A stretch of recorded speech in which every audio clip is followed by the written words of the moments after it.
السلام علیکم ناظرین، کیا آئے گا آپ کے ذہن میں اگر میں کہوں economic system? Capitalism, communism, socialism, social democracy, neo liberalism, democracy. خیر میں زیادہ آگے چلا گیا، ہم صرف کہیں گے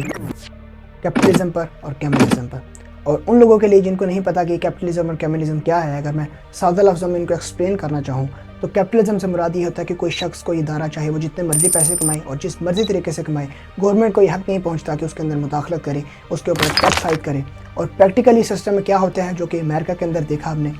کہ دولت جو ہے وہ چند افراد کے ہاتھوں میں جمع ہو جاتی ہے اور پھر وہ حکومتوں کو قرضے دیتے ہیں، حکومتوں پر بھی اثر انداز ہوتے ہیں اور سوسائٹی پر بھی اثر انداز ہوتے ہیں. اور اس کے مخالفت میں جو سسٹم کھڑا ہے وہ کمیونزم ہے. اور کمیونزم کو اگر میں سادہ لفظوں میں ایکسپلین کرنا چاہوں تو اس سے مراد یہ ہے کہ روٹی، کپڑا اور مکان یہ وہ چیزیں ہیں جن پر دنیا کے تمام انسانوں کا برابر کا حق ہے. لہٰذا جو شخصی ملکیت ہے وہ قائم نہیں ہونی چاہیے، کسی بھی شخص کو دوسرے سے زیادہ بڑھ کے امیر نہیں ہونا چاہیے، بلکہ تمام انسانوں کو برابر ہی ہونا چاہیے. اور پریکٹیکلی سسٹم میں کیا ہوتا ہے، جو کہ رشیا کے اندر دیکھا گیا کہ دولت جو ہے وہ ساری کی ساری سمٹ کر صرف گورنمنٹ کے جو لوگ ہیں، یعنی کہ جو گورن کر رہے ہیں لوگوں کو، ان کے ہاتھوں میں جمع ہو جاتی ہے اور پھر وہ سوسائٹی کو جس طریقے سے چاہتے ہیں اس طریقے سے چلاتے ہیں. ناظرین، آپ نے ایک کامن چیز ضرور ان دو سسٹمز میں دیکھی ہوگی، اور وہ یہ ہے کہ یہ دونوں کے دونوں سسٹم ایکسٹریمزم یعنی کہ انتہا کے اوپر کھڑے ہیں. اگر ایک سسٹم یہ کہتا ہے کہ شخصی ملکیت کو بالکل آزاد چھوڑ دیا جائے تو دوسری طرف دوسرا سسٹم یہ کہتا ہے کہ جو شخصی ملکیت ہے اس کو بالکل ختم کر دیا جائے. لیکن ان دو سسٹم سے ہٹ کر ایک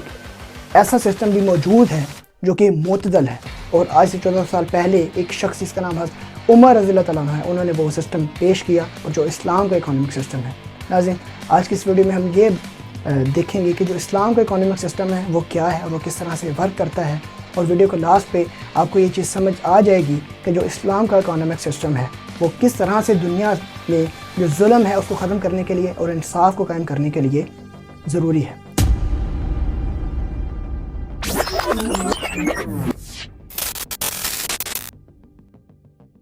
تو اب جو کسی بھی ریاست کا اکانومک سسٹم ہوتا ہے اس کے دو حصے ہوتے ہیں. ایک تو یہ کہ اس کے جو بیت المال ہے، یعنی کہ جو فائنانس ہے، اس میں جو رقم ہے وہ کہاں سے آ رہی ہے، کتنی آ رہی ہے اور کہاں پہ خرچ ہو رہی ہے اور کتنی خرچ ہو رہی ہے. ٹھیک ہے، یعنی کہ یہ دو حصے ہیں. تو جو ایک اسلامی ریاست ہے اس کا جو بیت المال ہے یعنی کہ خزانہ ہے، اس کے جو ذرائع آمدنی ہے، یعنی اس میں رقم کہاں سے کن ذرائع سے آتی ہے، تو وہ 6 ذرائع. ٹھیک ہے، ان میں سب سے پہلے جو ہے وہ زکوٰۃ ہے، نمبر 2 عشر ہے، نمبر 3 خراج ہے، نمبر 4 جزیہ ہے، نمبر 5 مال غنیمت کا خمس یعنی اس کا 5واں حصہ، اور نمبر 6 عشور ہے. اور ان کو میں علیحدہ سے اگر ایکسپلین کرنا چاہوں تو جو ان میں زکوٰۃ اور عشر ہے یہ اس اسلامی ریاست کے اندر رہنے والے جتنے بھی مسلمان ہیں ان کے اوپر عائد ہوتی ہے. ٹھیک ہے، اور زکوٰۃ یعنی کہ 2.5% ہوتی ہے جو کہ مال کے اوپر ہوتی ہے، یعنی کہ جو سونا ہے یا چاندی ہے، اس طرح کی جتنی بھی چیزیں ہیں یا پیسے ہیں، ان کے اوپر زکوٰۃ ہوگی. یعنی کہ ہر مسلمان ان پہ زکوٰۃ دے گا 2.5% سال میں ایک دفعہ. ٹھیک ہے، اس کے علاوہ جتنے بھی اس کے جانور ہیں، یعنی کہ ان میں گھوڑے، بھیڑ، بکریاں، گائیں، یعنی کہ یہ ساری چیزیں ہیں، ان کے اوپر بھی وہ علیحدہ سے یعنی کہ زکوٰۃ دے گا ایک سال میں. ٹھیک ہے، اور جو عشر ہے وہ بھی مسلمانوں کے اوپر عائد ہے. اور یہ جو مسلمانوں کی زمینی جائیداد ہے، یعنی کہ جو زکوٰۃ ہے وہ مالی جائیداد پر تھی، اور جو عشر ہے وہ زمینی جائیداد جو ہے اس کے اوپر ہوگا. یعنی کہ جتنی بھی وہ اس کی زمین ہے اس پر وہ فصلیں جو بیچتے ہیں، اس میں سے ہر فصل میں سے جو 10% ہے وہ حکومت کو دے گا، اسلامی ریاست کو دے گا. یہ عشر ہوتا ہے. ٹھیک ہے، اور اس کے مقابلے میں جو اسی اسلامی ریاست کے اندر رہنے والے غیر مسلم ہیں ان سے جزیہ لیا جائے گا اور خراج لیا جائے گا. اور جزیہ جو ہے وہ زکوٰۃ کے مقابلے میں ہے، یعنی کہ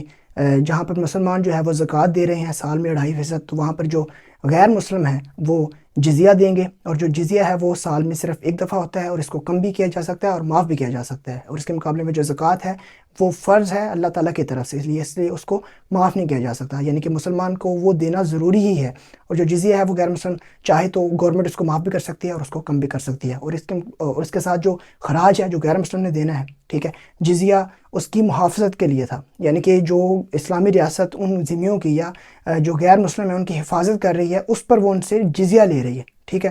اور جو خراج ہے وہ زمینی یعنی کہ جو جائیداد ذمیوں کے یا غیر مسلموں کے انڈر جو ہوتی ہے، یعنی کہ جس کو وہ کاشتکاری جس میں کرتے ہیں، اس سے یعنی کہ وہ خراج ان سے لیا جاتا ہے. ٹھیک ہے، اور یہ بھی سال میں ایک دفعہ ہی لیا جاتا ہے اور اس کو بھی کم بھی کیا جا سکتا ہے اور معاف بھی کیا جا سکتا ہے. اور یہاں پر جو اعتراض کیا جاتا ہے کہ اسلامی ریاست کے اندر ذمیوں سے ٹیکس لینے کا، وہ بھی ختم ہو جاتا ہے کہ جہاں پر جو ذمی ہیں وہ اگر جزیہ اور خراج دے رہے ہیں تو دوسری طرف مسلمان جو ہیں اس کے مقابلے میں زکوٰۃ دے رہے ہیں اور عشر بھی دے رہے ہیں. ٹھیک ہے، تو یہ یعنی کہ اعتراض نہیں بنتا کہ وہ ان سے ٹیکس لیا جاتا ہے، ٹھیک ہے۔ اور اس کے بعد وہ غنیمت کا 5واں حصہ ہے یعنی کہ خمس ہے، یعنی کہ جو اسلامی ریاست کی جو ملٹری ہے یعنی کہ جو فوج ہے وہ جہاد کرے گی، ٹھیک ہے۔ تو جہاد کے سلسلے میں جو مالی غنیمت ان کو ملے گا اس میں سے جو 5واں حصہ ہے وہ بیت المال کے اندر جائے گا، یعنی کہ اسلامی حکومت یعنی کہ گورنمنٹ جو ہے اس کے پاس جائے گا، ٹھیک ہے۔ اور جو نمبر 6 پہ میں نے آپ کو بتایا وہ عشور تھا۔ عشور سے مراد یہ ہے کہ جتنے بھی قسم کے جو تاجر ہیں ان پر تجارت سے جو ٹیکس لے جاتا تھا، اس کو جو قائم کیا گیا وہ اس طریقے سے کیا گیا تھا کہ جو صحابہ کرام تھے وہ جب دوسری ریاستوں کے اندر جاتے تھے تو وہاں سے لوگ جو ہیں یعنی کہ وہاں کی جو گورنمنٹ تھی وہ ان سے ٹیکس لیا کرتی تھی تجارت کے اوپر، یعنی جو تاجر تھے ان سے۔ تو اس کو دیکھتے ہوئے عمر رضی اللہ عنہ نے بھی جو ہے جو باہر کے لوگ اسلامی ریاست کے اندر آتے تھے تجارت کرنے کے لیے ان کے اوپر 10% ٹیکس عائد کیا اور اس کو عشور کا نام دیا جاتا ہے، ٹھیک ہے۔ تو یہ سارے ذرائع آمدنی ہیں، یعنی کہ ایک اسلامی ریاست کا جو بیت المال ہے اس میں ذرائع آمدنی یہ ہیں۔ اب اسلامی ریاست خرچ اپنی رعایا پر کس طریقے سے کرتی ہے اور کتنا کرتی ہے اس کے بارے میں اگر میں بات کروں تو اس کی تفصیل جو ہے وہ بہت زیادہ ہے، ٹھیک ہے۔ اور جو اس ویڈیو میں چھوٹی سی ویڈیو میں ایکسپلین نہیں کی جا سکتی، اس کے لیے کتابیں بھری پڑی ہیں کہ اسلامی ریاست کے اندر رعایا پر کتنا زیادہ خرچ کیا جاتا ہے۔ اور آج انفارچونیٹلی اسی چیز میں ہمارے ہاں گڑبڑ ہو رہی ہے کہ جو حکمران ہیں وہ عوام پر زیادہ خرچ نہیں کر رہے، اور اس چیز کی جو کچھ نمونے میں آپ کے سامنے پیش کرتا ہوں جس سے آپ کو آئیڈیا ہوگا کہ اسلامی ریاست میں رعایا کے اوپر کتنا خرچ کیا جاتا ہے۔ اگر مجھے مسلمانوں کی آئندہ آنے والی نسلوں کا خیال نہ ہوتا تو میں جو بھی شہر فتح ہوتا اسے فاتحین میں تقسیم کر دیتا، جس طرح نبی صلی اللہ علیہ وسلم نے خیبر کو تقسیم کیا تھا۔ میں نے ہر مسلمان کے لیے فی ماہ 2 گیہوں اور 2 کس سرکہ مقرر کیا ہے۔ غرباء اور مساکین کے لیے بلا تخصیص مذہب حکم تھا۔ اکثر شہروں میں مہمان خانے تعمیر کرائے جہاں مسافروں کو بیت المال سے کھانا ملتا تھا۔ اگر اللہ تعالیٰ نے مجھے زندہ رکھا تو میں اہل عراق کی بیواؤں کے لیے اتنا کر دوں گا کہ وہ میرے بعد کبھی کسی شخص کی محتاج نہیں رہیں گی۔ میں نے ارادہ کیا ہے کہ جو کچھ اس میں سونا چاندی ہے سب لوگوں میں تقسیم کر دوں۔ جب اللہ تعالیٰ نے وسعت دی ہے تو تم بھی اس وسعت کا اظہار کرو۔ تو یہ وہ سارے چند نمونے تھے جن سے آپ کو آئیڈیا ہو گیا ہوگا کہ اسلامی ریاست میں جو رعایا ہے اس کے اوپر کتنا زیادہ جو ہے وہ خرچ کیا جاتا ہے۔ اور اسی چیز میں ہمارے ہاں جو ہے وہ مسئلہ ہو رہا ہے کہ اسلامی ریاستیں جو ہیں وہ رعایا پر زیادہ خرچ نہیں کر رہی، بلکہ جو گورنمنٹ میں لوگ بیٹھے ہیں وہ زیادہ اپنے پروٹوکولز کے لیے اور اپنی جائیدادیں بنانے کے لیے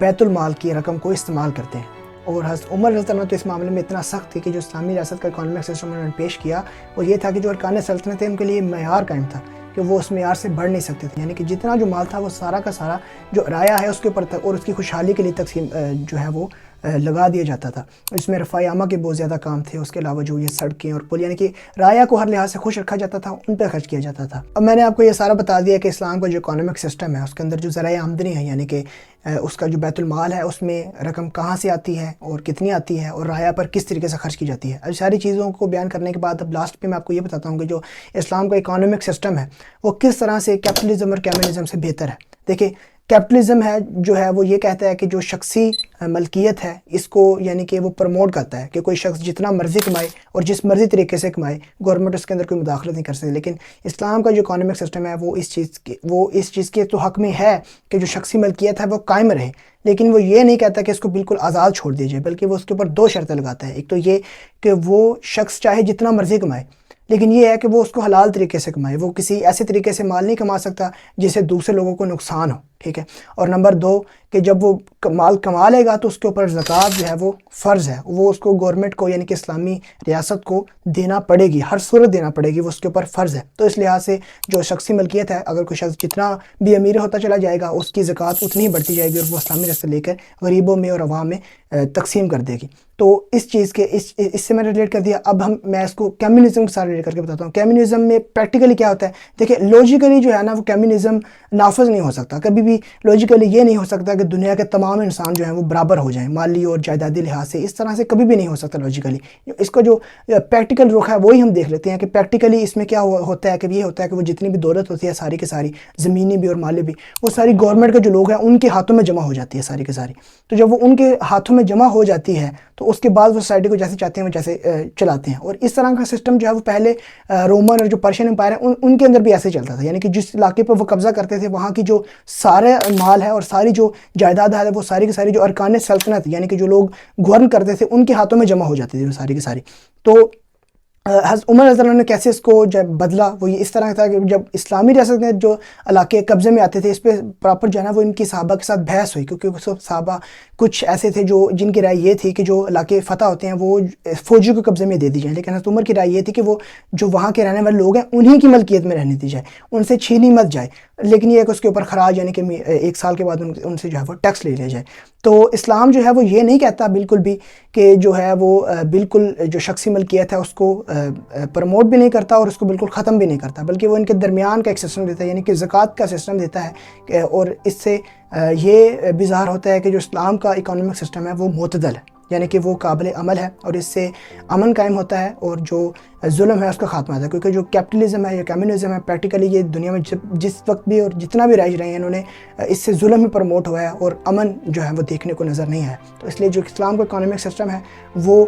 قائم ہے اس چیز پر۔ ایک آخری جملے پر جو میں آپ کو کہوں گا کہ دولت جو ہے وہ گردش میں رہنی چاہیے، یعنی کہ اسلام کے اکانومک سسٹم کی بنیاد یہ ہے کہ جو دولت ہے وہ گردش میں رہنی چاہیے، وہ کہیں بھی جمع نہیں ہونی چاہیے، نہ ہی وہ